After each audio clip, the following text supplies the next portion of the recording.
All right, welcome everyone to this week's episode of the Pit Therapy Podcast. I'm Kyle, and we've got Chris with us, and then a couple special guests in Matt and Drew from the Richmond hardcore band Contact. So appreciate you guys jumping on. Yeah, thanks for having us. So we're excited to talk to you guys. Anytime, yeah. We have gone back and forth for a little bit to get you guys on. So I'm glad that we actually. I don't know what that's doing. Can you guys see the timer? Or is that just the timer? You know, the timer's running, bro. I didn't even press how fun is that? Yeah. How do I get that off? Turn reset. Stressful. At least it's not going down. Oh, that's yeah, right. You guys have exactly 3 minutes to talk and then we're done. Yeah, perfect. All right. Anyway, sorry about that. But I am glad that we were able to finally get you guys on. So we are big fans of Richmond hardcore in general. Yeah, you got your heavy as the head shirt on. I got my heavy as the head shirt on. You ready to roll? I was messaging Kendall before just to ask if he had any funny stories or stuff to talk to you guys about. And he said, make sure to wear your heavy as the head shirt. So I said, all right, I'll do it. Kendall found some way to plug himself, even though you were asking for ways to embarrass us. He did want me to ask what it's like sharing a practice space with him. Pretty great. They're super clean and organized. It's the least metal thing. They're neither punk nor are they metal. There's like always bottled water. I feel like the record or the practice space is owned by like a record label. Yeah, it's like flying first class. Yeah, but for your thing, like it's always like there's like warm towels when we come in there.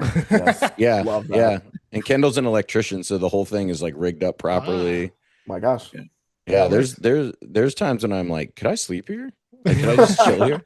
Sounds perfect. So is this like a professional, like a professional practice space, or is it just like a place you guys have turned into it? Storage unit. It's a storage unit. Yeah. Okay. Yeah. Are you guys messy? Are we? I think we're a little messy. I don't know. I think so. I don't think we're messy. You clean your stuff up. I don't know. I feel like I went in there the other day to get something, and there were like the backs of stickers, like the little white thing that goes in the back of a sticker everywhere. And I realized I had left them, and I was like, that's a messy ass thing to do. That's like the tamest thing to be. Yeah, I was just thinking like the backs of stickers. That's nothing but yeah. So is it like a storage unit, like people like a facility with storage units and stuff, right? Yeah.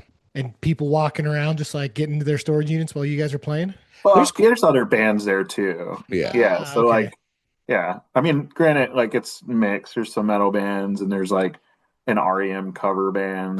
Like, I don't know. They're always praying we're not there. Yeah. There's an unbelievable black metal band. That's right. I always like when they're practicing. I always kind of want to just stop practicing and listen to them. Yes. That's cool. I just was picturing like, what's that TV show off of like History Channel, like Storage Hunters? Or whatever? Storage Wars. Storage Wars. They're like doing that. You guys are in there. Yeah. Yeah. There's definitely some of that going on. You drive up there, like there's some very strange vehicles in that area, and also some really weird nature noises. There's like a retention pond behind it, and the amount of times we've been spooked by like strange frog-like sounds that don't seem to be coming from frogs, or like an owl will swoop real close. It's a gigantic owl. Giant owl. It's sick unless you're there by yourself dropping your equipment. Yeah, when you're there by yourself, it feels like a True Detective set piece. Yes. Al said hey instead of who. Yeah. What? Owl with a human face. That's creepy. All right. Anyways, where do we go from here? Yeah. Yeah, you were expecting Kendall to give you content, but all he did was self-promote and then set us up for a question that he knew would lead to us complimenting his cleanliness in the practice space. Yeah, that's funny. Kendall's a good dude. And honestly, like all the bands we've talked to from Richmond, even just some of them in passing, you and Heavy as a Head are the only ones we've had on the pod, but seems like you guys got a really cool thing going on over there. So Yeah, it's a legacy scene at this point. It was one of those. It's a very old hardcore scene. That's awesome. So I take it then you guys have, did you grow up into that? Was it easier to get into it? Because we're both from Salt Lake City. And so like Mm. there's a legacy there too, but it's more infamous than it is famous. And so You guys must have had a good conversation with Dan then, we because did. he's a Salt Lake guy. Yeah. Yeah. Yeah. So Nice. he's got stories that, we hadn't heard, but we weren't surprised of, and a lot of that. So Yeah. good times. But yeah, so did you two like come up into the Virginia scene, and how was that? Well, Matt, do you want me to go? Yeah, you're Matt's the a Florida. Virginia boy. Matt's a Florida guy, so he's Okay. got Oh, separate. okay. Yeah. Sadly, I grew up in Florida. We can talk about that, but Yeah. Drew actually grew up around Richmond. I did. I grew up in Richmond. Started going to like punk hardcore shows when I was like 15, 16. So I remember getting dropped off at a Poison the Well show at Alley Cats. This was very early on, and something happened, and the guitarist did something, and then I watched some crazy stuff happen. Like the amp got ripped off the stage. I don't know. I don't remember what happened. It was something crazy. The story I heard was the guitarist, a kid was trying to stage dive, and the guitarist like kicked him in the butt, and Richmond decided that was not going to fly. Yeah. Oh my gosh. So the amp got thrown into the alley, and of course my mom like picks me up because I can't drive at this point. And she's like, "How was the show?" And I was like, "Amazing! I can't wait to get back." Didn't mention anything of the, street violence I just witnessed. Yeah. So grew up like going to just punk shit, and I really got into like more like pop punk and the movie life and bands like that kind of segued me into hardcore. So I started going to hardcore shows sort of later in high school, and saw some legacy Richmond bands like Strike Anywhere and Sick. Down to Nothing, Cast Aside, who just played at United Blood. Man, just so many bands. Iron Boots from Virginia Beach was one. Murder Weapon, who Oh man. was like a huge thing. Brace War, of course. Yeah. Yeah. I mean, just seeing like all these Richmond bands, and of course, people would come through Richmond because of that. So I would see bands like Mental and Righteous Jams, and like all these Boston hardcore bands. Have Heart, I saw at like a warehouse in the south side of Richmond. Wild. Yeah, I mean, just what was Sinking Ships. Gosh, so many bands that came through. And then we had like a cool punk scene too. Like we had a Veil, we had Strike Anywhere, and Yeah. all that kind of married together. So it was just a really rich place to get in hardcore and punk, and just solidified a lot of, I don't know, just deeply held love and belief for me. So it was pretty like a love at first sight type of thing, like infatuation, and what better place than Richmond to have that. So Yeah. and I met Matt through he came up here, and I met him through kind of like punk and hardcore and things as well. But he's got a very different Florida story because he's a Florida boy. Is that really how you met me, Drew? Well, let's put it this way. I was going to like something that isn't how I met you, but we kind of our faces our fates came together through hardcore and punk and interest because Matt was my young life leader when I was in high school. But he's not that much older than me. And well, that's how young life works. That's how youth ministry works. You're led by somebody who's like 2 years older than you because they graduated high school. I was the Drew's funniest camp story counselor. is that Matt, when I met Matt, and he was kind of in hardcore, and I was in like pop punk, so I kind of got introduced to some hardcore and stuff. And when I was younger, through him and through another guy, and he told me one time, this is a story that is pretty funny. He told me one time that he got chocolates from Gorilla Crew, which was like our big crew in Richmond, from Down to Nothing from Europe, and was going to give me one. And it was like a laxative. Like he like just gave to like me as like 15. Oh my gosh. I like Yeah. quit it. I like ate it. I like ate like 3 of them. Yeah. Yeah, and he was my young life leader, you know. So he also was beat up somebody like some kids and stuff. I don't know. Matt was like, It was the world's. It's funny because I was Matt like, was my young life leader. yeah, I was the Yeah, world's worst young life leader. That's wild. Because it depends Yeah. on who you ask, you know. Yeah. I mean, that was I didn't, there was no sexually inappropriate behavior beyond that. I taught Drew how to gamble. Yeah. We definitely Talk about fought. We definitely fought some high school redneck kids in a parking lot one time. Hell yeah. Were I you mean, it's there? just- You were there, right, Drew? Were you in that fight? Yeah. Yeah, I was there, and it's crazy. Like I remember, I was just telling somebody this the other day. I broke up with my high school girlfriend. I remember this. Went downtown to Richmond. I think we went to like a show. Came back to a random house on Marshall Street, and I lost $100 in a bathroom playing dice against Matt. So That was a really good influence. Yeah, I was like, how do I get? I was talking to the other hardcore dude that was like my age, and I was like, how do we get them to eat these laxatives? It was like him and the other high school kids, and he's like, I don't know. Tell them like we got them from Dave because we were passingly familiar with some of the guys from DT. Or I think my friend had just been on tour with them. His band had opened for them on tour. Whatever. It was enough of a story that like we could sell it to these kids that you know there was some weird connection to make them eat the chocolate. These kids. Yeah, these kids. And yeah, they ate it, and it was bad news after that. You get the bubble guts and stuff Yeah. real bad, like Yeah, man. And the thing was, it was like right before we left this camp we were at, so it was like a 3-hour bus ride. Oh no. It was like the worst possible situation. I Like, will my mom, say are you okay?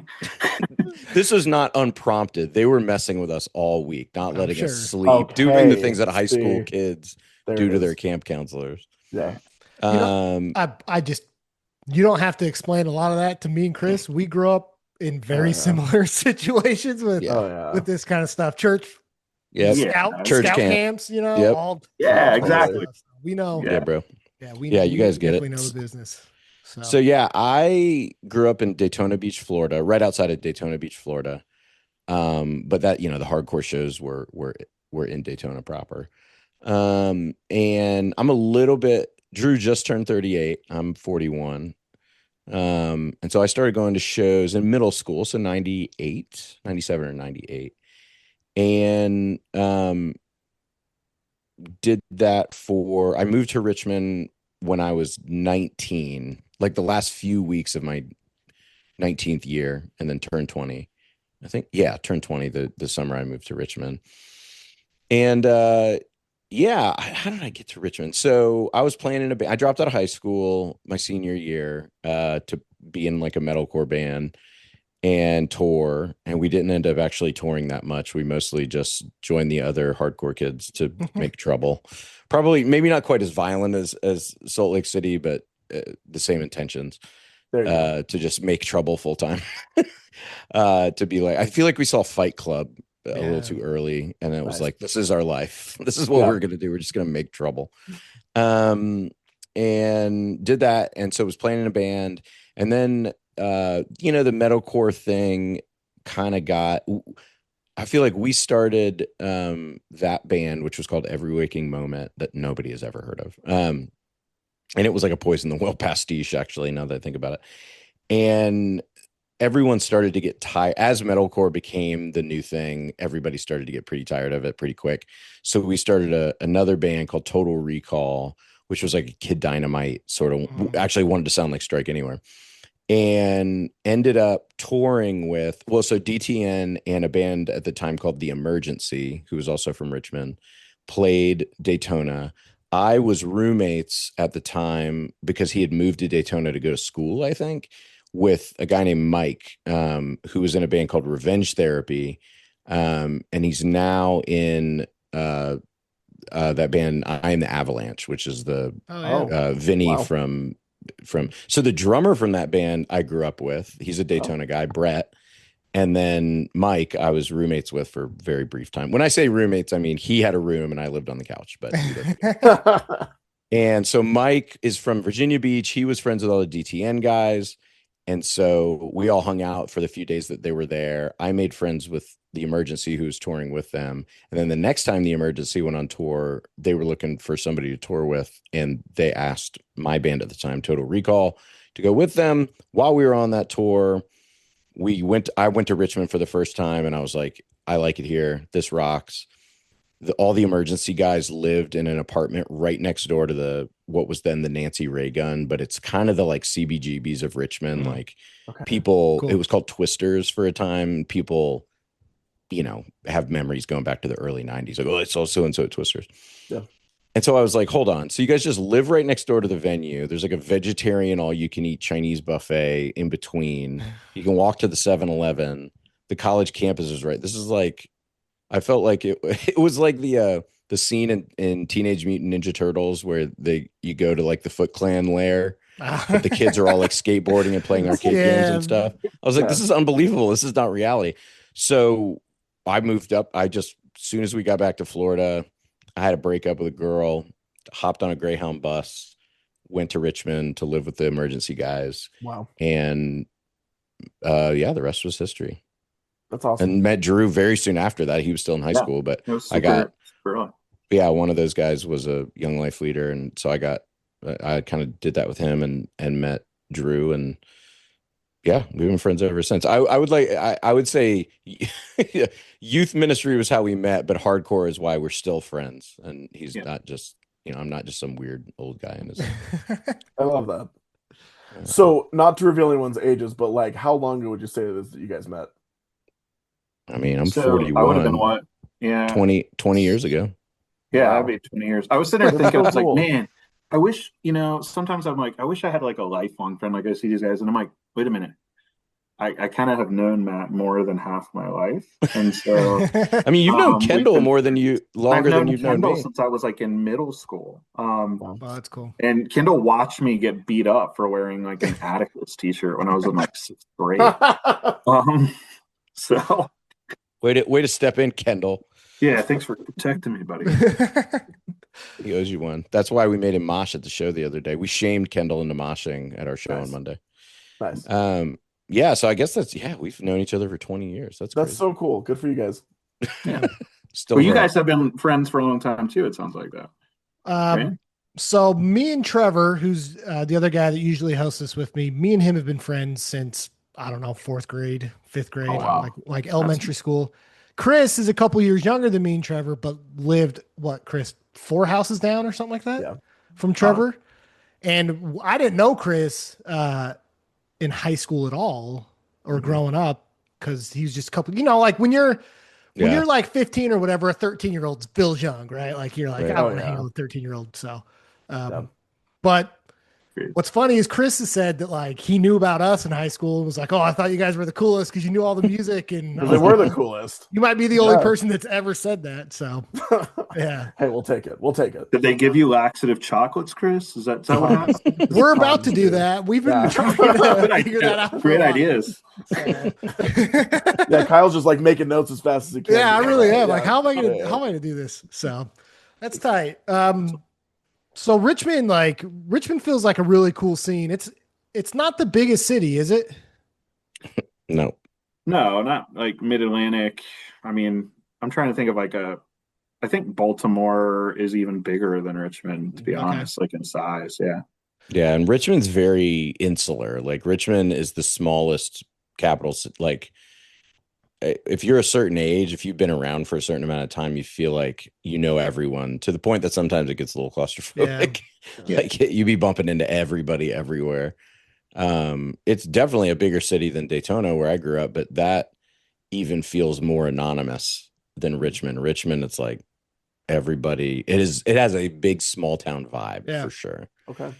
Does that play into, because it seems like, if you look at like per capita of bands that you guys have churned out, it's crazy, right? Yeah.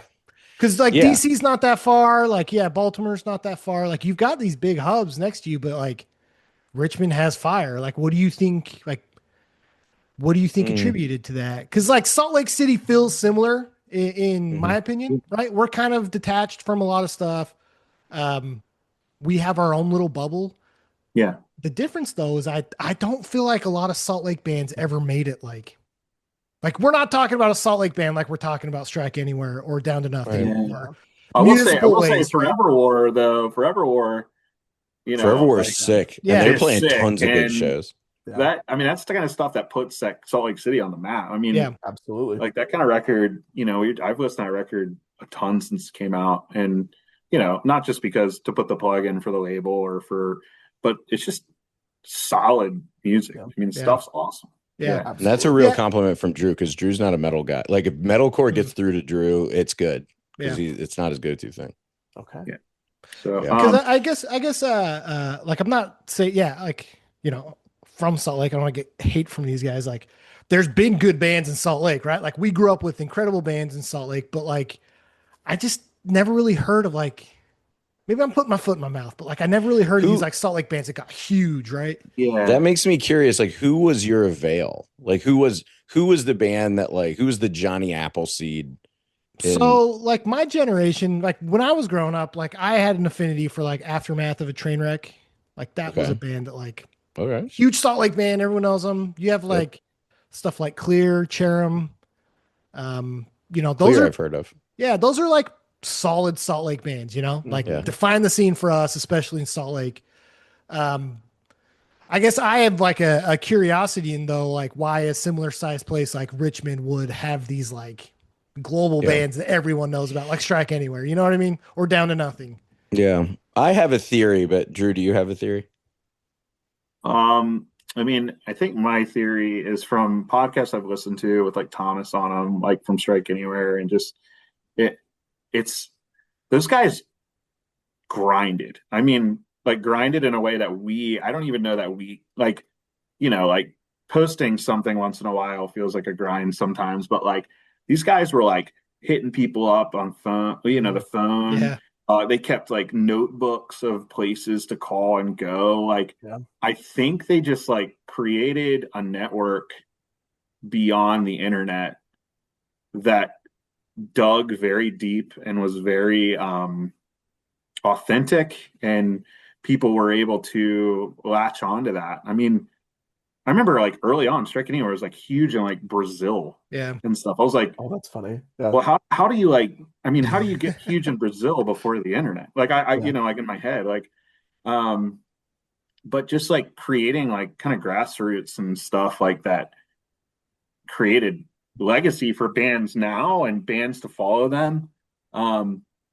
That's my theory. But Matt, what is that similar to yours or not? Yeah. Well, yeah, I would not undercut the hard work. I mean, if you listen to, like if you listen to Tim from Avail talk, like they were literally just like homeless, like people who had to fight Nazis like 6 nights a week just to like play a show and make enough money to get to the next town. Like they were grind. There's a lot of grind for sure. But I think a lot of bands grind, especially back then in the 80s and the 90s. Yeah. Richmond, what my understanding of the sort of anthropology here was that Richmond was kind of the first Southern, and sometimes for a long time, the only Southern stop from Boston and New York. Okay. So it's some of it is kind of proximity to Genesis, right? So like I had a Latin teacher when I was at VCU who was an older guy. He was old. He was an old man. And he used to own a bar, and he would like tell stories about like, oh yeah, I remember when Black Flag played my bar. Like I remember when Youth of Today played the Flood Zone, the guy, my spiritual director, which is kind of like a therapist a little bit. We knew each other for years before one time he was like, are you straight edge? I'm like, yeah. How do you know what straight edge is? He's like, oh, I used to be in a straight edge band. I was like, what? And he's like, yeah, we opened for Better Than 1,000. Do you know who that is? And I'm like, what? Do you know who? He's like, yeah. I was like and he started naming his crew and all this stuff. And I was like, that's what? wild. And DC, I mean, like, first Southern stop from DC for sure, or closest major city, Baltimore and Richmond, from all the Discord stuff, all the Minor Threat stuff. But really the first, like when you ask a hardcore punk dude from the 80s, like an OG, what was the furthest south you ever went? They were like, I don't know, Richmond. They weren't going down. Not yet. They weren't going down to Charlotte, North Right. Carolina, you know, or like Yeah. or Daytona or Jacksonville, Florida, Yeah. or whatever. Yeah. And so I think that there's a deep history. Well, we are standing on the shoulders of giants 100%. Yeah. And also there's Guar. No, I didn't know Oh, Guar hell was yeah. Richmond. I mean, yeah, Hell Guar, yeah. Beavis and Butthead's favorite band is not Yeah. just from Richmond, they are Richmond. Like you bump into Yeah. those dudes regularly. We have a bar that is called Guar Bar. Are you serious? Yeah, that's In- owned by those guys. They serve owned by the animal guys. blood and stuff. It's like, Yeah. Yeah. I mean, when I used to be in advertising, the amount of times I would accidentally have like meetings with a member of Guar That's crazy. all the time. And I would just be sitting, and they're the most normal, nice, you know, whatever, sure. Yeah. gracious, normal, geeky guys. Yeah. But I would just be sitting there and be like, I played the Beavis and Butthead Sega Genesis game, and the whole point of it was to get tickets to your show. Like, just Oh, in my that's head, great. I'm like, I can't believe I'm sitting here with, you know, whatever Yeah. character it was.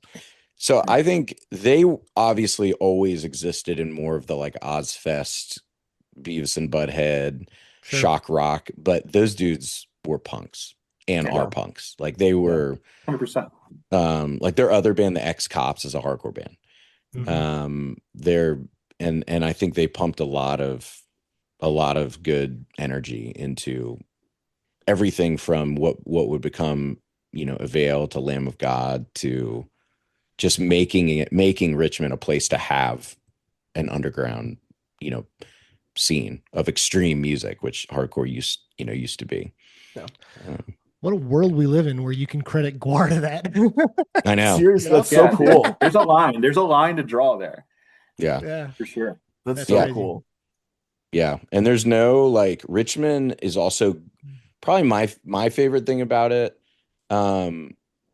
Is there really are no lines as far as like if you're in New York and I don't know, like you might bump into Vinny Stigma or one of those guys, but people kind of know like, oh, that's the guy. Right.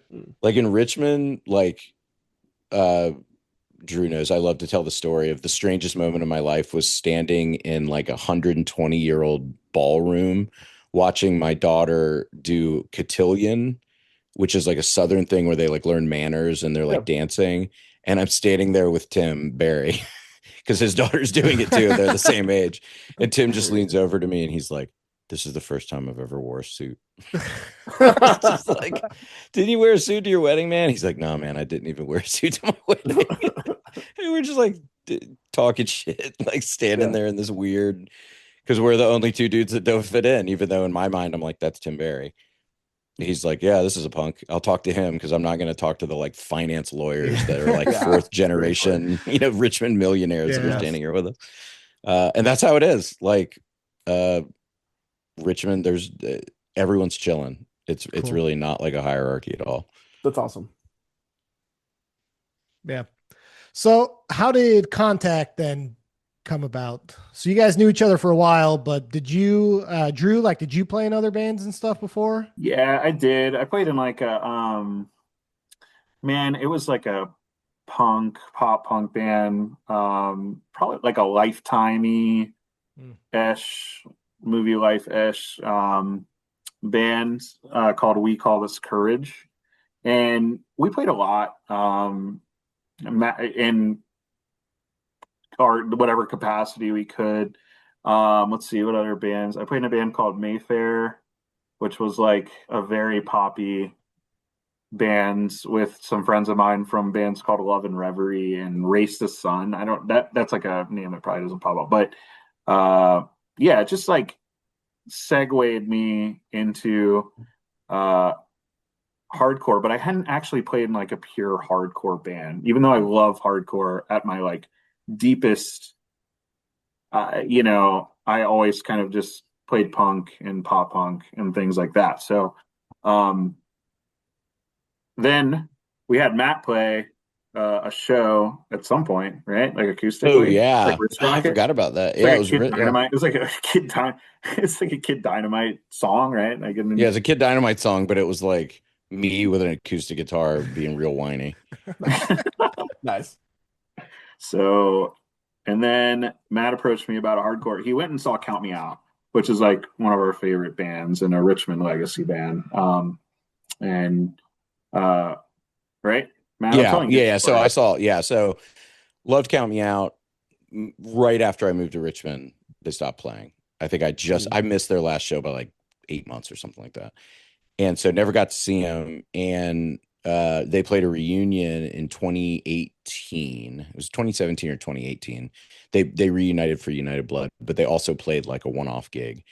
And I went, and I had basically resigned myself to no more bands about a decade before, maybe like 8 years before, when my second kid was born. I was just kind of like, nothing salty or anything. I was just kind of like, I'm not gonna have time to do this. Oh. The band that I was in at the time was kind of like, you seem busy, you got a lot of kids, why don't you step back? They kind of kicked me out / asked me to quit. And I was like, you're probably right. And I was like, I think I'm done. It's fine. I'm gonna hang it up. And then I saw Count Me Out, and those guys are a couple years older than I am. And I was like, man, if these dudes aren't ready to hang it up, like, and it was just inspiring. It was one of those transcendent, like almost religious moments of like, this Oh, is so Yeah. amazing. And I always go into those. This was my problem with Gorilla Biscuits when they started playing again too. I was like, I don't want to see old people Gorilla Biscuits. And then I saw them and I was like, that might be better than when they were kids. That was so good. Yeah. Same thing with Count Me Out. And so that night I went home and wrote 2 songs, which I hadn't written a hardcore song in 10 years.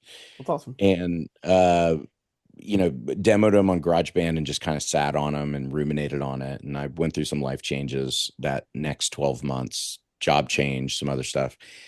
And Drew and I got reconnected when they asked me, I can't even remember why. Was it you or Kendall or who asked me? It was you. It was a fundraiser show, and you were like, hey, would you do Wrist Rocket?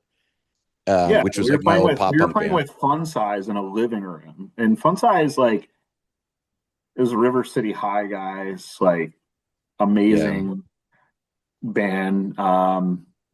Yeah. So, Yeah. and then And House they and Home just, and House played and that Home. That's show right. as well. Yeah.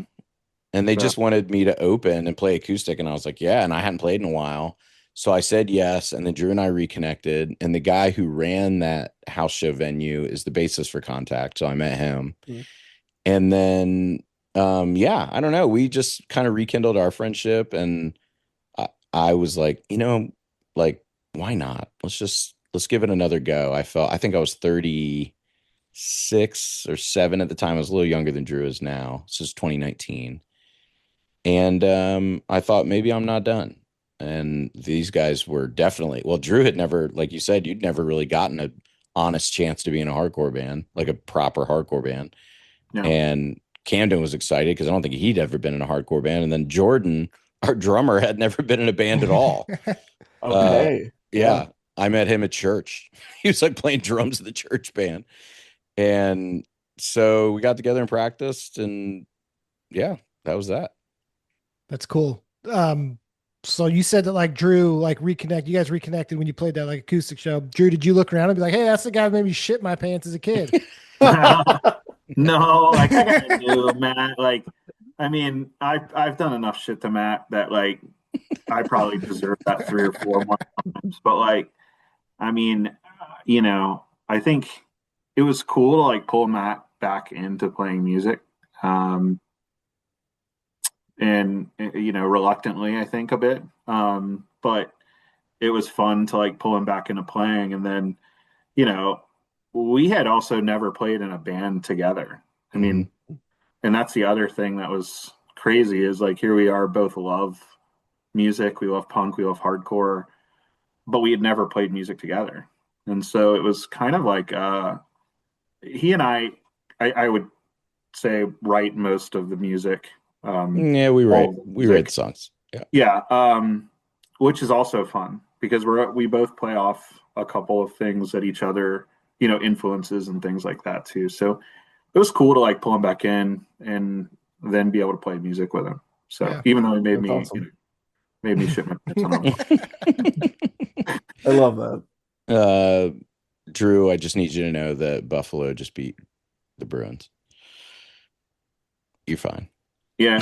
Sorry, guys. Low-key, I've been watching playoff game while we've been talking. Multitasking. Yeah, I'm multitasking. That's why we're I doing it haven't on really a been paying Thursday. attention. That's why we're doing it on Thursday, Haven't really not when the been- Stars are Exactly. playing. So Yeah. There you go. There you go. Yeah, it was a strange because we were in bands at the same time. We were in bands that played together Yes. in the early 2000s. But yeah, that we had never been in a band together. And I had just always, I don't know if I knew this or I just supposed it. I don't know where I got the idea besides that, like I did like some of his popular bands, but I was like, Drew can write songs. I was like, Drew's a songwriter. Like he could crank out a couple of hardcore songs. Cause just like any hardcore band, you don't have big plans. I think we still don't have big plans. You're just like, could we record 5 songs and like get some people to get rowdy in somebody's living room? And I had written those 2. And then I was like, Drew could probably crank out a couple of songs real quick. Yeah. And it's so funny though, that our influences are noticeably different. In the way that we write, but they somehow can fit together, and it's very weird. Like I would say I'm much more like on the melodic Youth Crew side of hardcore. Matt brings in much more of like a Shai Hulud. Like Matt is always trying to write something that is tentatively too difficult for me to try to play. I just want to play power chords. Matt's like, hey, what about this? And it was like some riffy thing. I'm like, dude, I want to play Youth Crew. I can't play. I'm always pushing Drew to do these like uncanny valley hardcore, nice, like metal leads. Yeah, that rules. So how did you? I was just gonna ask, like, how did you like agree on a sound or something? Was there like a conscious effort for it, or is this just what you guys could align and write together? That's a good question. I don't know that we really ever agreed on a sound. I think the sound is Drew songs and Matt songs, and that kind of is a sound. Like, yeah, I don't know how it works. I mean, yeah, like that's a great question, because I don't know that it has to like sonically it somehow works, but I don't know. We never really have discussed why or what our intentions are. We just kind of write songs and bring them to each other, and they're like, cool, yeah, what about this? And we'll kind of like play off some things. And yeah, I don't know. That's a great question. Usually, like, I feel like usually one of us brings 3/4 of a song and then the other one fits in the last piece. Oh, cool. Yeah. Well, I don't know that we've ever thought of it that way, but except for my attention issues allow me to write about 1/4 of a song. And then, so yeah, our ADHDs work together somehow to make one song. But I know at first it was like, I feel like at first, maybe still now, but definitely at first, it was, I think we were just committed to a vibe more than like a sound.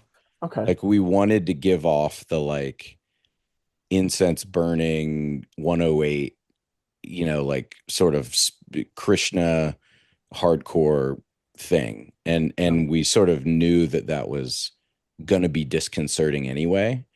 So we figured no reason to have, no reason to have a formula to the songs, because people are already going to be slightly off put by like our lyrics and some of our vibe. It's normalized a bit now. We're not quite as theatrical, I think, as when we first started, it was a lot of theater. Drew used to call it shenanigans. He was always like, don't do the shenanigans. Because I was always trying to do some like performance art shit when we were first getting together. Yeah. I think we found a balance. I think there's that Burn 7-inch, like the 4 songs that I think we both kind of land like. Yeah, that's the center of our diagram. We both want to be Burn. Yeah. Yeah, like we really just love that particular EP. But yeah, I like, my favorite record ever is Aggression by Verse. That's like one of my favorite records. So I bring that record into a lot of my writing. And then somehow we can figure out how to construct that. And I think we've influenced each other a lot over the years. So somehow, like, I think our sounds, even though they were sonically different to start, have kind of somewhat morphed into its own like thing. So I don't know. I think we've kind of found like a place where we do write in the same like room. Yeah. Makes sense. Interesting. Yeah. Yeah. You taught me So- that weird E standard chord, and Yeah. now I can't. It's in everything. Like I can't not Yeah. use it. What were you gonna say, Chris? I was just gonna say, like, would you say that because you guys have been a band now for 6 years, 7 years, somewhere there? Yes. Yeah. Yeah, the Wow. influences you've had, would you say that you try to stay true to those from the beginning, or do you add more influences in your writing from like the first EP to the most current EP? That's a good question. I definitely feel like the first EP was a little. No, it's always kind of been the same. It's always very much been Burn, 108, verse. Yeah. Like, I mean, like Half Heart. Have Heart, yeah, Have Yeah, Heart. like Like who else? Count Me I mean, Out. it Count Me Out. It really like, yeah, really, yeah. We're dangerous. We've always been dangerously close to just sounding like Count Me Out. Nice. So much so that when we cover a Count Me Out song, we have to place it properly in the set so people don't notice how much it sounds like some of our songs. But yeah, it's always been that sort of like melodic, groove oriented, but also never shying away from fast parts. That's awesome. And leaning into that Strife. I mean, honestly, maybe it's just Strife. Now that I think about it, I don't say that because it feels like the obvious answer, but it's a lot of Strife. Yeah, and I mean, we got the opportunity to play with like Berthold City and Raleigh. It was, I mean, that show was amazing, and Cool. I'm just sitting there like, dude, I'm like, this is Andrew from Strife. Like, this is like guitar, like from a guitar standpoint, like. Yeah, he's gonna find out we're ripping him off. Like I love all of his riffs. Like I don't know how to like even approach this guy. But it was super cool and super good guy. So that's great. Yeah. Yeah, I definitely am a fan of your guys' sound because, like, I, especially lately, have struggled with just all the like. It's funny you brought up like metalcore, right? That like metalcore was everywhere, and then everyone kind of got tired of it. And then I think you did have a good, like a good generation of hardcore that was like Berthold City and Dare and Eco Strike and Burning Strong from Florida, right? You had this like really cool kind of melodic, fast, hardcore. But now it's all back to like just straight heavy, hardcore. So like listening to you guys, like I was like, oh, this is like definitely a sound that I am a fan of right now. And you do a good job of like blending the fast and melodic parts. And it's like super well done and refined on the new EP. I'm a huge fan of it. So that's awesome. EP rocks. Thanks. Appreciate you guys. My one compliment of the night, and then we'll just tear us you down. You guys got your one. Yeah. So let me bring out my notepad here. No, I'm just kidding. Yeah. So. And then here are my issues. Yeah. None. Honestly, none. It's great. Actually, my only issue is the lyrics for A Vanishing Silence are not on Apple Music. So really? Oh, yeah. I need to do that. I feel like I actually get the feedback a lot that I'm very like I can understand what you're saying. I hear that from our normal friends a lot. Like, yeah. I like it because I can understand what you're saying, but that doesn't mean you don't need lyrics. Yeah. I mean, again, I grew up in a generation where I read lyrics to songs, Exactly. You got to get the CD, brother. There's a lot of lyrics in that freaking thing. I had to play some. I did the layout, and I was like, ugh, why did I write so many lyrics? So in 10 Lamps of Fire, you do say I am the dragon? Yep. Okay. That's what I heard too. And I was like, that's it. So we just like to be transparent, me and Trevor did like part of what we do is do episodes on like local bands, and we talk about them ourselves and just like what we think about them. And we actually did that for you guys and released it this week. So nice. I'm glad that you haven't listened to it yet while we interviewed you, because then you might go listen to it and be like, these guys suck and we regret it. But no, I made the joke that like I really hope that it is I Am the Dragon. Because if I ever get to see you play, I'm gonna grab the mic and yell it. And I don't want you guys to be like, this kid's an idiot. Yeah. Nah, man. Who doesn't want to be the dragon? Exactly. That's funny. The funny thing is like in the context of where I stole that line from, which is from the journals of this writer that we really like. He has a journal entry that's called The Peace of Submerged Dragons. And so it sounds so like righteous and aggressive, but in the context of where I got it from, It's actually like about how he's being quiet and like reserved and meditating. It's like a meditation dragon. But I was like, and he says in the letter, I am the dragon. And I'm like, oh man, I got to put that in a hardcore song. Yeah. So it's I love like that. this aggro song that's actually about like meditating on a mountain. It's I am That's the great. dragon. I love that. And look, okay, I'll break my rule and I'll give you guys a second compliment.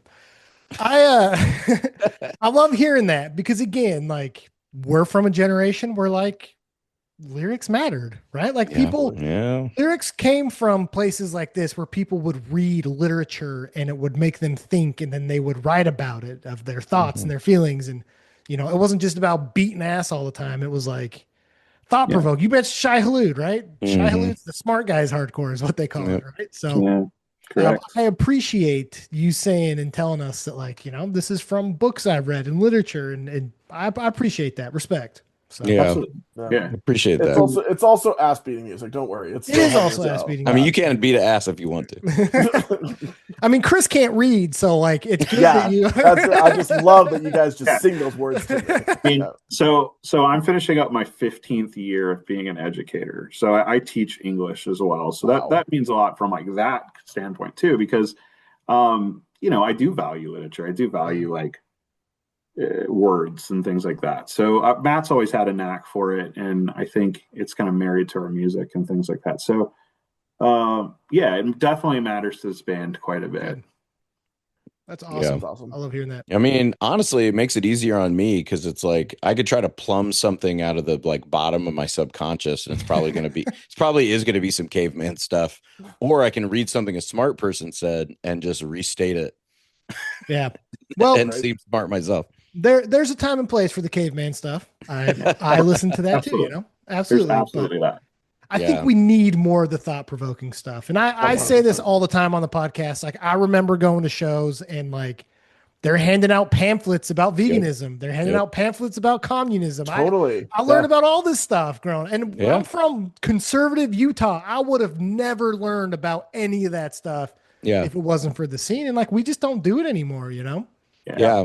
I can remember like one of my favorite things was honestly getting like, now with the internet, so old man yells at cloud, but now with the internet, there's such a proliferation of like all views, right? Like you can go Google whatever. And I used to love like pre-internet getting some out of pocket shit at a show. Like I can literally remember being at a show and somebody handing me like a zine, and the zine was just about, it was some kind of offshoot of like extreme vegan stuff, but it was just a zine about how you should sterilize yourself. So funny. And I was just like, this is insane, but I love that you just handed this to me. Like this is like good on you, I guess. Like, go off. But like it was some like begonia psychotic, like extreme things. But I loved it. You're just at this like weird church meeting hall or this coffee shop or something, and somebody invites you to like an anarchist knitting circle where you talk about making, hand knitting socks and making pipe bombs or whatever. And it's just like, this is so weird. I love it. I don't agree. It's like not all my thing necessarily, but and I always, it bums me out a little bit, or at least I'm concerned that like, because you can find all that stuff online, that it lacks a human element now. Like it lacks a like sort of presence. And we play shows all the time that are great shows, like not being disparaging of anyone or anything necessarily, but like a lot of the time I'll leave a really good show that we play and just kind of be like, I wish some of the other bands had like talked about something. Yeah. Even something I don't agree with. Like even if it was something I was like, not that. I remember listening to Race Trader and being like, I don't know about like extreme Islam, but like it's cool. There's a metal band about it. Like, or stuff that propaganda would say, like, I'm uncomfortable with like arming yourself to the teeth all the time. But there's some stuff that they said that I was like, yeah, that sounds right. Or like, that rings a bell. And if nothing else, I learned a $10 word that I can use to sound smart later. There you go. By listening. Yeah, I think it's cool. Like what's cool about that is, this record being put out by Life Sentence. records is like there's this like we have like vegan straight edge bands on this record label that, you know, even though like we are not like, even though we've been straight edge for how long, Matt? 25 years, 25 years. Like there is this like message in the music. It's awesome. I don't know. I feel like we're in the right spot, even though like it was kind of unexpected. I feel like it's a good fit for us. Cool. I mean, I appreciate everything you guys have said. And like, this must be, I mean, we are old guys, right? Like this is old man yells at cloud stuff, but I think it's important too. Cause you know, I look at the rest of society and a lot of things that like, I try to teach my kids. Like, obviously, you know, we were joking about social media before this, but like our generation grew up with all the crap of social media, right? Like we knew what it was like to not have it. And now we know what it's like to have it and all the problems. And like, I am teaching my kid what I have learned. And like, the hardcore does need old guys in there to teach kids. Absolutely. They need a space too, right? Like they need a space to be able to come and talk and ask questions and learn. And because you're just not going to get that in a lot of other places. So, and vice versa for us. Like there's young hardcore bands in Richmond right now that are absolutely just like killing, like Lose Sight. And I mean, what are some other ones, Matt, that I might draw a blank, but like, well, they're not from Richmond, but Spike Pit from Virginia Beach is unbelievable. Yeah, I mean, like it's just like, I mean, Dimension 6, like all these bands from Richmond that like I feel like we have so much we can learn from. Yeah. And just kind of have a shared space, you know. It's cool. Yeah. It's cool to see hardcore do something. I hope that, like Matt said, like there's a space for that message and for people to feel okay and safe to kind of voice opinions on. Yep. Yeah. And I think that if anything, it could be a space where people can learn to disagree again. Yeah. Yeah. Like I think there's some boundaries, right? Like you can't be bringing your like white supremacist band to our show or whatever. But at the same time, I think like we've played shows where we have a song that's kind of like a, you know, anti-gun or like sort of gun control type deal. And another band's gotten up and been like, well, I think it's necessarily, you know, I heard what that first band said, but I just want to say that I think it's necessary that we arm ourselves for XYZ reasons. Cool. Yeah. Like, I love that. Love you. Like, I'll mosh for your song about, you know, whatever, arming yourself and, you know, hating Christians or whatever. And you can mosh to my song about not liking guns and meditating or like whatever. Like, I think there's room for that within reason. Sure. Absolutely. But those boundaries have always been there. Like, hardcore crews existed just to beat up Nazis and get them out. Like there's always been boundaries, you know, and I think we can always keep those, but also learn maybe to disagree again and it not be a big, the disagreeing one's funny. Cause like, I can't remember who I was talking to, but I was talking about like, do you remember back in the day? Like we didn't have Google, like you legitimately had to bullshit your way through an argument, right? Like it was, you know, like you couldn't just be like, hey, I'll look this up. You know, I was like, no, exactly. I got to convince you that I'm right. Cause you don't know any better and I don't either, but I'm going to make you believe that. Yeah. But that means you have to be convicted about something too, right? Like you have to be convicted about some belief and like really believe that, right? Like you can't have fragile belief, right? And I hope that is, you know, straight edge and hardcore and things like that. But I also hope like they stand for humans, like for people, right? Like we have all types of people coming to our shows, you know, whether it's from the trans community or from different religious backgrounds. And I want it to be that, right? Like that is a healthy scene. So, I mean, I just hope that people feel they can be convicted as well in what they believe. Yeah, that's awesome. That's awesome. And safe. Sure. To do that. Yeah. Unless you're the white supremacist band. Unless you're Nazi or white supremacist. You can just take It's going to be all of us versus the robots soon anyway. So soon we're going to be doing what do they call it at Blade Runner? We're going to be doing the test or whatever to people at shows to make sure there's no androids, no sense at the shows. No clankers. Isn't that what they're calling them? Clankers. Just shine the light in their eyes to see if they reflect. Yeah, that's right. So I did want to ask about, like, you brought up Life Sentence Records. I also want to talk about your new EP. So what came first, the EP or Life Sentence Records? EP came first. EP came EP, first. yeah. Okay. So how was that process? How was writing the EP? How did So, we write that? That thing, I yeah, feel like it came out of nowhere. It came out of, I mean, I would like hum songs in my car and then brought a couple in and write them on my acoustic at home. And then Matt had a couple that he would bring. And then I was, you know, Dave Alkin is who we recorded with. And he plays in a band called Love Letter. But I had heard some of his stuff and I was like, guys, we got to record with this guy, Dave. You know, like we just have to make this record with Dave. And I reached out to him and he was super cool. And he's Big Papa Dave now. Big Papa Dave. And it's just, that experience was amazing, I think, for us. I think we were able to kind of freely try things and make that sound the way we wanted to. But yeah, the record kind of just came together pretty naturally, I think. Well, I feel like you wrote 3 songs, and we took a song from our first demo, which was actually the second song that I ever wrote for the band that night that I saw. So one of the songs on this EP is one of the songs that I wrote the night that I saw Count Me Out. Songs, yeah. Wow. Yeah. And it just never really got a proper treatment.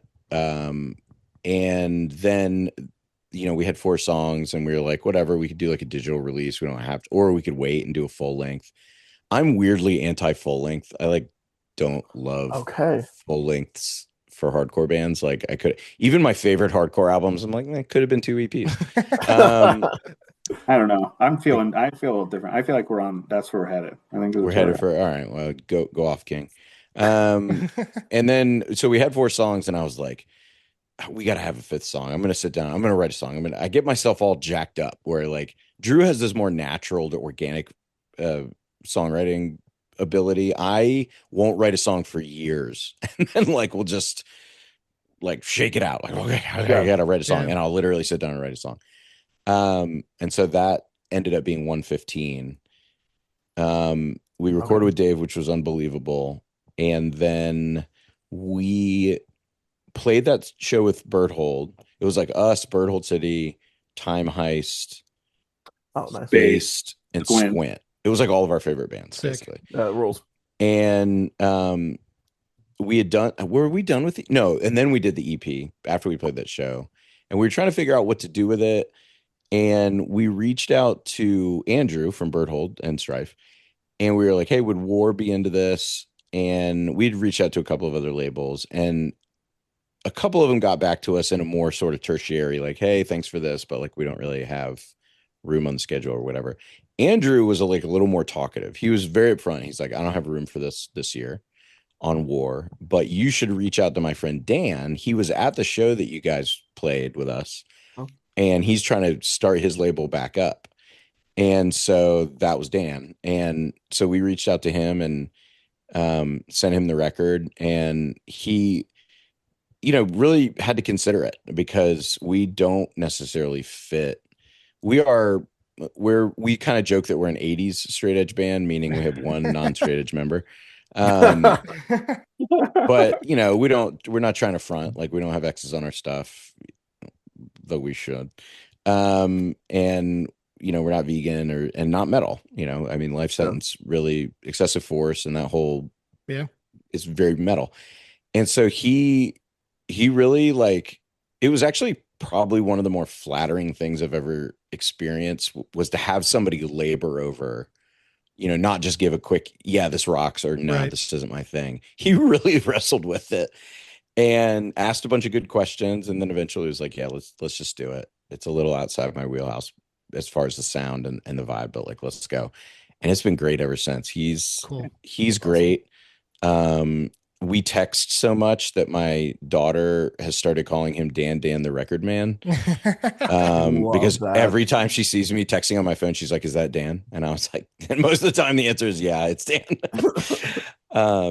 And so it's been great. We haven't gotten to what do we got to play with Destroy Babylon too, and Oh, that's more right. too, which was super cool because those guys are from Italy, and then Oh, they're putting out on life sentence. Oh yeah, they got signed And right then after us. Yeah. I think the crazy part about that too is like, I mean, Excessive Force, like that full length record rocks. I mean, Crazy. too. Like, I mean, if you listen to like even the recording quality for like Mhm. that time, like Yeah, what was it, 95, 96, 95. yeah, like I Yeah. would yeah. like rips. that record rocks. Yeah. And then the Keep Smoking, I Want You to Die, like was like It's iconic. legend. That's a Yeah. legendary shirt. I mean, Yeah. so like this stuff's like it's just been cool. It's just been a cool thing. It's been a cool process, and like I don't know.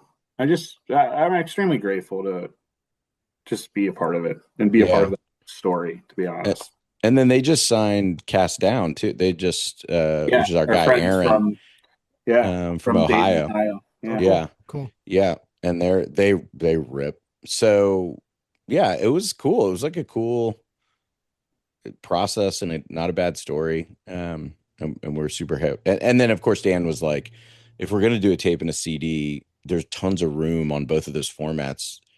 And he was like, "Do you have the recordings of your past releases?" I was like, "Yeah, let's just put it all on there." That's So Oh if you, yeah. so the CD and the tape actually it says like a Vanishing Silence, and there's like a track list, and then there's like a bonus track list, and the bonus tracks are just all our every stuff. song we've everything. ever recorded. That rules. I love that. Yeah. Yeah, So like on the tape, side A is the EP, and side B is everything else we've ever done. I gotta get this tape. What a Yeah. great idea, I gotta get though. this tape. Yeah. Yeah. It's a discography essentially, but just Yeah. like Yes. Yeah. marketed as a new EP. Love that. That's cool, though. Yeah, Dan was nice enough to talk to us. And when we asked him about, bringing Life Sentence back and stuff, he was very, like, you get the feeling that it means a lot to him too, and that he's genuinely trying to do the right things the right way. And I mean, he's just all the bands that he's gotten to sign on. You're just like incredible, Yeah. perfect, exact. Yeah. That's exactly what I expected. And Mhm. so it was really cool to see you guys on there too. And you're right. Like, I guess I didn't really think about it because I'm used to like all these hardcore labels that have a multitude of sounds on it anyways, right? And I guess I didn't Mhm. really realize how different you guys are sonically from a lot of those bands. But hey, that's cool. That's And I think awesome. that Yeah. speaks a lot to Dan as well. Absolutely.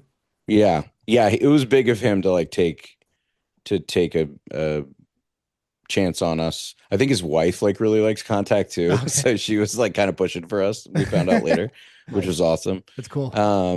So yeah, we're excited. And we like that. Like we would always rather like if we got put on a show with I don't know who are the new if we got put on a show with like Face the Pain and start today, we'd be excited. But there's a special kind of fun to being the like hardcore band on a lineup of Yeah. like more metal stuff. Totally. I actually think that's fun, and I think it's refreshing. Like especially nowadays, people are down for whatever. Kids are down for what they're Yeah. just like Yeah.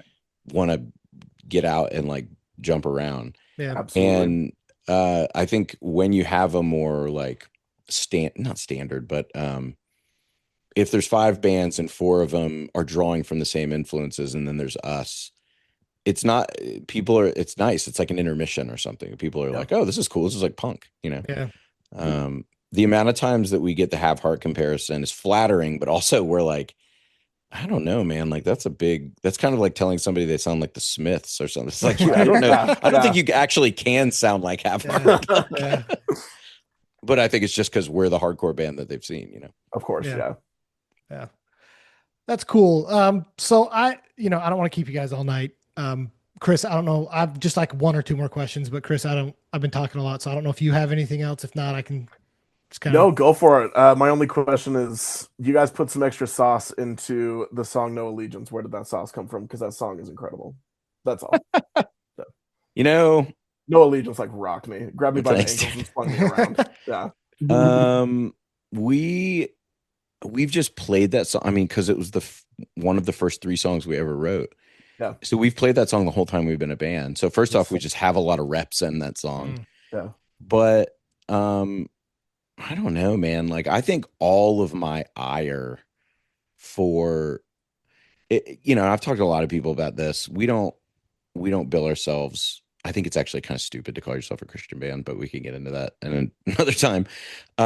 We don't bill ourselves that way, but like, however pissed off people get about seeing Donald Trump hold a Bible up to justify something, like however pissed off my atheist friend is about that, I'm 10 times more pissed off about that aspect of it, because it's a misrepresentation thing. It's like it's a blasphemy. Like we don't use that word. We use it, that word is not used in a negative context anymore. I feel like religious people kind of don't use it. Maybe other more Eastern religions use it more often, but mostly it's like a comment. It's like Slayer is blasphemous. It rocks. Like it's. But the deep like offense that even one of my friends that's not that's an atheist, total atheist, atheist humanist, can't imagine the deep offense of like, here's the thing that you say stands for equality and inclusion and justice and peace and love, and I'm just going to use it to be a fascist. Right. And it's one thing to see that in history, and that's infuriating too, but to see it happen now is like, I am deeply angry about that on every conceivable level. And I also was like, I don't want every song every song we ever write could be about this one topic. But I don't want that. And so it's all going into this one song. You can hear it in other songs for sure. Like I definitely touch on it. It's kind of like, it's the Rage Against the Machine thing where like the songs are about a lot of different things, but they're kind of all about one thing. But this song is like, I don't know that we'll ever write a song more directly, just like, Christo-fascism and like Christian nationalism is garbage. It's just dross. Just throw it away. Awesome. There's no good thing about it. And here's what we think about it. Love it. It's great. It is great. Yeah. And agreed. Absolutely. Yeah. So, well, the last thing I wanted to ask was what do you guys have the rest of the year? What's coming up? What's next? Drew, what do we got? If there's stuff you can share. We are going to go down to South Carolina and play with Forever War. Okay, cool. Liberate and a couple other bands on that. We're going down to North Carolina to play with a straight edge band called Abide, who just released, and they're going to rock. I'm already looking forward to it because they've already said they're going to do a First Step cover, which is a favorite of mine. We were supposed to go down and play with our buddies in Fading Signal, but unfortunately they disbanded just within the week, which was the worst thing that's ever happened to me. Yeah, like we're like I literally trying to like hold it together here, but that record that they released last year was a classic. It's like an instant classic. I don't really know, and we've met a few of them just playing in North Carolina and things like that, but we were stoked to finally play with them. And sad to hear them go, but understanding of some of the reasoning. So, and then we've got a few more shows in Raleigh, North Carolina. We've got several shows over the summer. So Matt, essentially between now and June, we have more shows than we've had in the past 12 months. Wow. Well, it's going to be busy. Record and writing. I mean, yeah, but yes, we are playing a lot of shows in the upcoming months, and we just played. We played Monday with Locked. We played Monday with Locked Shut, which is so cool. Yeah, very cool. Dogpile, which is wild and Dogpile. Yeah, and our friends Eternal Fixation from the beach. So we're gonna go to play down to the beach. Virginia Beach is our beach in Norfolk, which I have a lot of hardcore going on down there too. I mean, cool. Our buddies in Mean Jesus are down there. Mean Jesus on New Age. Yeah, they rock. And just some young hardcore bands popping up down there. That are super cool. So, that's pretty. I mean, just kind of looking for opportunities to play shows. We'll travel out a little bit. We've got some shows. We were looking to go up north. Salt Lake City's not on the agenda. It'll be awesome. All right, look, someday. I don't know with the Dan Connect, maybe we will go on Salt Lake City. Yeah, I'd love to. I'd love to. I actually don't live in Salt Lake anymore. I'm down in Dallas. So Okay. come do a Texas run. You know, you can hit like 3 or 4 cities. There. Yeah, we could tour with Compulsion. It would be like the two opposite ends of the hardcore spectrum. But it's super cool because that dude's in one of our group chat that we have. We have like a straight edge group chat run out. So yeah, the singer of that band. They just dropped stuff, right? Wasn't it like they just? I mean, it's like today or yesterday. Yeah. Oh wow. Yeah, it's gnarly. It's violence. It's awesome, and Drew Blood is a very angry man. Yep. And our best good the sweetest dude you've ever met. Yeah, the sweetest person in the world. Like the kindest would do literally drive from Austin to here if you ever need him. Wow, but that's awesome. Just shows. Just looking for opportunities to play shows. I mean, cool. We've got this record. We want to get it in as many hands of people as we can and play with any bands we can that are cool. Yep. Nice. Awesome. Yep. So Chris, I saw your Wonder Years banner in your room. My wife does this thing where she'll take old shirts, mostly ones that I'm too fat to wear anymore, and make quilts out of them. Oh, cool. Yeah. So you got to see this. Hold on. There's this Wonder Years. Let me see can you see that shirt? Oh my gosh. Yes, dude. It's from like when they were still a joke band. Yeah. That's I saw them ancient. Yeah. I saw that. I probably could have sold this thing. For the listeners, this is a Wonder Years. That's right. Your favorite band who's mostly about being sad and living in the Midwest. Mm-hmm. This is a Wonder Years shirt that depicts Teddy Roosevelt riding a grizzly bear, going to war against a bunch of gummy bears. Bring back that kind of merch. I think it's historically accurate too, but I wasn't historically there, accurate. So. Yeah. That's the turn. That's the how like Poison the Wells back together and all the turn I want is like one more Wonder Years album that's about doing like mosh exercises and about the Kool-Aid Man. Yeah, Captain like Crunch cheating on. Yeah, he's too serious now. Man. I don't know. Yeah. He's too serious now. Bring back the old stuff. Seriously. Yeah. But also, I'd like to point out that I've never been on a podcast with Matt that he hasn't mentioned Slayer. So I hope we can keep this thing when we're on a. I'm from Central Florida. Matt brings up Slayer. Yeah. What do you want me to do? Like bro? the average American thinks about Slayer at least once a day. So I mean, it's not all. Yeah. It's not all. My heavenly body after I die is going to be wearing like a Fox motocross shirt and like a flat brim Monster Energy hat. Those jeans are like bejeweled a little bit. Yeah, totally. Yeah. I know what you're talking about. That's just what it is. On a one wheel. Like metal, bro. As long as we don't talk. Look, the one thing I'll take from that like culture, White Monsters, man, every day. You love it every day, all day. Yeah. My name is Kyle, and White Monsters. We're so just you like, have to. Yeah, it's like part of you know. Yeah, you got it. One day you'll grow up and drink Celsius like the rest of us. I do like Celsius though. The grape one's real good. Drew, do you want to talk about your drug of choice? Oh yeah, Rain energy drink. It's the white gummy bear. I mess with Rain. We used to share practice space with a band called House and Home, and they like worked for some company, I don't know, and they would just have boxes of Rain, and so we would just like it'd be like 11 at night on a school night. Like I'm a teacher, so it's a school night, and I'm just chugging like a Rain energy drink. So it's just, and I finally had my first one in a long time on Monday night before a show. And Matt was unhappy with me because I get a little jittery when I have that. So. Dude, there is a video somewhere of us playing in a warehouse, and all four of us had clearly drank Rain right before we hit the stage, and we sound like a grindcore band. Yeah. And I just kicked the mic across the. He kicked the mic stand across the warehouse. I almost had a coronary. And Drew was playing everything, Jordan was playing everything 10 times faster. Incredible. Not good. Yeah. Brought to you by Rain. Yeah, we don't mess with energy drinks though, because me and Chris and Trevor went to Flyover Fest, and Chris almost brought me the wrong flavored energy drink, and I was like, "Don't you dare bring that crap." I'm sorry for being considerate, Kyle. White Monster all day. Exactly. Yeah, literally. My bad. So funny, man. Well. Cool. Thank you guys. I'm glad we made this happen. Great dudes, great music. I really appreciate you guys jumping on.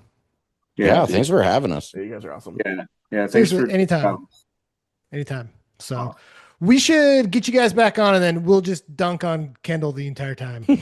I'm fully here. Let's have him on too. It could be like a roast. I'm down. Oh, there you go. But don't tell him we're gonna be on. Just tell him we're gonna be here, and we'll just be here. Like a punk I'll have my situation. headphones. A punk situation. I'm gonna cut this part out so he doesn't hear it. I think we should actually. Okay, well, hey, bleep it out so he doesn't even know it's him. Oh, there you go. Good idea. Good idea. So cool. Well, all right, guys. Thank you. And you guys are welcome back anytime. So thanks a lot, guys. Thanks, guys. y'all. Have a good night. Thanks, guys. All right. How do I stop?